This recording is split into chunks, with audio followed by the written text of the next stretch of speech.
अस्सलाम वालेकुम नाज़रीन, मैं थोड़ी मेज़बान कائनत मलिक और दूसरा देखो जनाब सराइकस्तान। क्या हाल चाल है? ठीक हो? उम्मीद है तुम बिल्कुल ठीक ठाक थे, खैरियत नाल सो। जी असी अज दा साडा जिहड़ा मौजू है, टॉपिक है, वो है रकाबत, हसद। जी असी रकाबत या हसद उन्हां लोगों चों जिहड़ा ना पता वेंदे जिहड़े ये समझदे ने कि असां सब तो बेस्ट हों, असां सब तो बेहतर हों, या फला शायद बंदे को चीज़ है सारे को क्यों कह रहे हैं। एहसास महरूमियाँ, एहसास कमतरियाँ इंसान के अंदर रकाबत पैदा कर देंगे, इंसान के अगर हसद पैदा कर देंगे। पस मंज़र क्या कहानी है क्या नहीं, ये तो एक बया टॉपिक है, लेकिन यह है कि इंसान जिमें जिमें बचपन को ही ये आदत तुहाडे अंदर आंदी वेंदी ना, इंसानी के अंदर कुछ इंसानी के अंदर पैदा थी वेंदी है बचपन को। वही गाल है कि एहसास कमतरी, एहसास महरूमी हसद पैदा कर देंदी है, अपने अंदर एक नफरत की फिजा पैदा कर देंदी है। जो इंसान हसद करेंदे, जलिस थींदे, वो अपने आप को मतलब टॉर्चर करेंदा पिया होंदे, अपने आप को अपने अंदर जंग लड़ता पिया होंदे। वो बंदा कहीं भी खुश नहीं रहा, कहीं दी भी खुशी दे विच, कहीं दी तरक्की कोलों, कहीं दे अगू वधण कोलों और कहीं भी खुश नहीं रहा, हमेशा अपने हसद की भाव दे विच, जैलसी की भाव दे विच जिहड़ा ना सड़दा रह वेंदे। तो ढेर सारे घर दे विच भी इंजे केसिस होंदे कि एक फैमिली खुशहाल होंदी है तो बी फैमिली जिहड़ी है वो जरा थोड़ी जी माली तौर पर कमज़ोर होंदी है, तो जिहड़ी खुशहाल फैमिली होंदी है और ज़ाहिर है उन्हां को हर सहूलत मैसर होंदी है। जिहड़ी कमज़ोर थोड़ी जी फैमिली होंदी है तो वो वल उन्हां को देखते हसद पैदा करन पै वेंदी है। और बच्चों के ये चीज़ आ वेंदी है मुका कि हूँ कुछ है तो मेरे को क्यों कहने, मेरे को होनी चाहिए, चाहे वो हैसियत तो रखन ना रखें या वो वसायल उन्होंने हाथ च होवन ना होवन, लेकिन उन्होंने कोशिश ये आती है अगर उन्होंने घर कोई चीज़ आ गई नवी तो भी सारे घर भी होनी चाहिए। ये तो अल्लाह ताला दी वंड है कि तुसां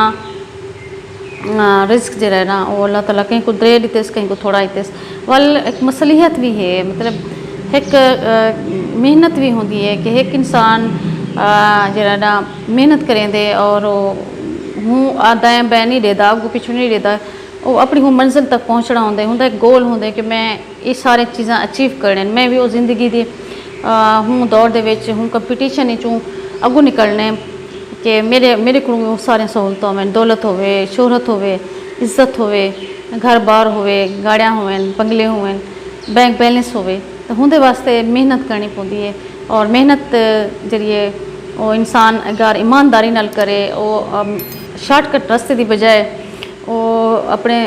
सही रास्ते ते टुरते मेहनत करे तो यकीनन अल्लाह ताला ज़रूर उनका अजर देंदे। तो जनाब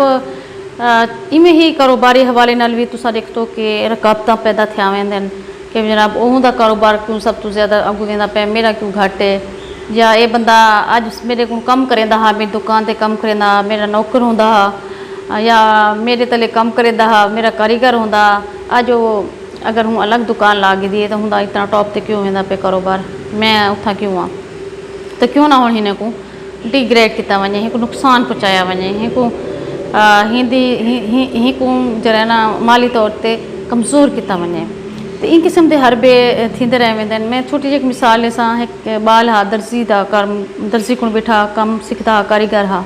तो वो जरे पूरा वो कोई 5 साल गुजार गए दस था काम वो पूरा सीख गया, पूरा पर एक दर्जी बढ़ गया, कटिंग के हवाले नाल भी उनको आंदा है, डिज़ाइनिंग के हवाले नाल भी वो कम सीख गया। तो उनकी ख्वाहिश है कि हुण मैं अपना कारोबार करा, क्यों जो दर्जी को जरा बाल बैठा होंगे, दर्जी का कम सीखता बैठा होंगे, वो महदूद को सूट के पिछों को कमीशन मिलते, सूट के पिछों को सिलाई मिलती है, घट मिलती है। क्यों जो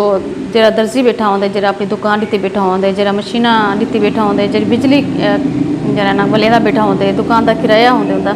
तो वो सारा कुछ कट कटा के वाल 100 फर्ज किया कि सूट के पिछू 100 रुपया हूँ कारीगर को देंगे, और डी चो 3-4 सूट कारीगर अगर सही गिंदे तो 1000-500 की सिलाई बन वेंदी है, मजदूरी बन वेंदी है। तो इवें ही एक दर्जी बाल ने जब 5 साल थी गए तो हूँ अपने उस्ताद को आख्या जनाब मेरे को इजाज़त दियो, तो मैं जरा अपना कारोबार कराना चाहता, अपना जरा ना शॉप खोलना चाहता ताकि मैं अपने आप को अगू ते घेन वजा। उस्ताद साहब लटारिया करेंदे हैं आज ते कल ते परसों, वो चाहता कि उस्ताद साहब की खुशी नाल उनकी दुआई दे नाल मैं इत्थों रुखसत थी तो अपनी शॉप खोलां। तो उस्ताद साहब कई बहाना करते कि कितना तो कि कितना। खैर हूँ बाल ने जनाब अपनी दुकान गिदी मेनटेन की। अच्छा वो दुकान क्या गिदी कि सामने गिदी कि उस्ताद साहब खुश थी सन मेरे को कम करें देखते। उनकी ये सोचे कि उस्ताद साहब मेरे को खुश थी साढ़े सन मेरे कारोबार कम को देखते उन सामने दुकान घिन गिदी। तो जनाब उतना शिफ्ट थी गया उस्ताद साहब को सॼो उस्ताद साहब ना आया। खैर वो अपना कम कारोबार शुरू किया। अल्लाह ताला ने उनको बरकत दी उनके काम में इतना रूज था कि वो सारे क्योंकि हूँ बाल की सिलाई होंगी लोग पसंद करें उनके हाथ की वो सारे जड़े हैं गाहक वो नहीं तो थी गए। तो ही गाल का उस्ताद को बड़ा गुस्सा लग्या कि वो जनाब एक चढ़िया तो ना हूँ उत ही हाथ पाई कर दी तुसी कि जनाब ये जान बुझते मेरे को चिड़ावन वास्ते मेरे सामने दुकान की बैठे और अपने आप को क्या समझते कल मेरे को कम करें मेरा नौकर होंदा मेरा ही होंदा तो अज जनाब बैठते मेरे को चिड़ेंदा बैठे और मेरे सामने दुकान खोली बैठे और बड़ा बिजनेसमैन बढ़िया बैठे। तो यही गाल ते जनाब ढेर सारा वध गया कम और नौबत थाने कचहरी तक पहुँच गई। तो उतना भी पैसा लग गया उतना भी पैसा लग गया आपस जी एक मुहब्बत है एक एहतराम उस्ताद शागिर्द का एहतराम का रिश्ता है जनाब वो भी ख़त्म थी गया। तो इवें ही जनाब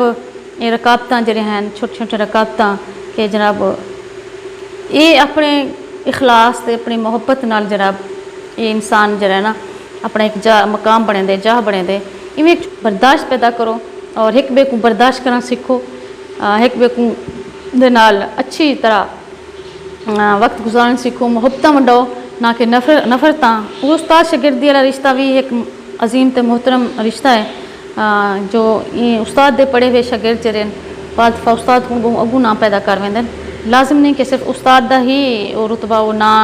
शागिर्द जरन तले तले रह वने बाद दफ़ा शागिर्द भी ही रुतबे तो पहुँचते कि लोग फ़ख्र करेंदे उस्ताद का ही ना पैदा थींदे उनदे कि भी फला उस्ताद का शागिर्द अज इतनी तरक्की कर गए और हूँ मकाम ते पहुँचे तो तुसा उवे ही उस्ताद बढ़ो ना कि लत्तां छिकण वाले ना कि अपने हथे में लगे हुए बूटे को तो तुसा तरोड़ो तुसा मरोड़ो और उन्हें आखो कि भी ये इतना सावे क्यों थे पैन इतना ये पौधे पौधे ही रह वने घने दरख्त ना बढ़न तो दरख्त एक दड़े से बढ़ने बढ़ने क्यों जो मेहनत जरिए वो हमेशा रंग लेंदी है और मेहनत कहीं ज़ाय नहीं वेंदी। तो यो गौर फिक्र करे सो कि जनाब नाजायज़ कहीं नाल नहीं करनी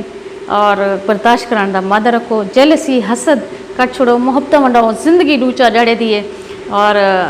अगर तुसा दुनिया ते ना भी रहो तो जिंदा रहो लोगों के दिलें